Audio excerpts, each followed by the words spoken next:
nagtatrending kung kamusta ka. Kasi po, nung nandun ako sa Senate, nabanggit ko na wala man lang nangamusta sa amin nung nagputukan na at feeling namin may barilan na nagganap all over us. And that's not just me, but also our staff, the Senate employees, media. Nangyari po yung event na yun around 8 o'clock.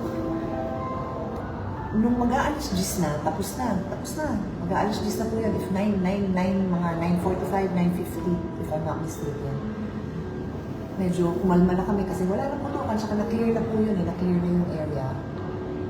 Sabi ko dun sa mga kasama ko, including Senator Camille Villar, sabi ko, uy, alam ba ng mga kasamahan natin kung ano nangyari dito, yung mga wala dito? Alam ba nila, may message ba sila sa GC natin? Tapos tinignan ni Camille, sabi niya wala. Sabi ko, ha? Hindi man lang nila tayo kinamusta? So sabi ko, Camille, lagay mo dyan. ICYMI, buhay pa po kami. And nilagay ni Camille, hi, we're okay. Tapos sa kami nag-comment na stay safe, gano'n. So, syempre at the time na, yun nga, putukan lahat. Tapos nung tumahimik na, kasi ako in touch ako sa loved ones ko eh. Panentext nila, how are you, brother ko, mami ko, mga anak ko. So syempre, yung mga mismo kasama namin doon, expected ko din na kamustahin nila kami, di ba? Normal yun. Anyway, so nung wala nga, at si Camille yung nagsabi, okay kami dito, sumagot sila.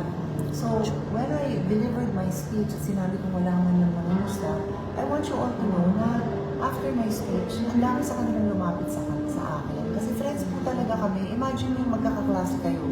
Di ba? Di kami, minsan nag-aaway kami because of work. But a lot of us have been friends and I really appreciate it, you guys who approach me. You know, nag-show kayo ng concern sa akin. And sinabi nyo nga na nag-alala kayo sa akin. I appreciate it. And you know what guys, wala na sa akin to. Gano'n naman ako eh. Wala naman ako mapapala na ikasama ng loob ko. So, thank you to my colleagues na nag-show ng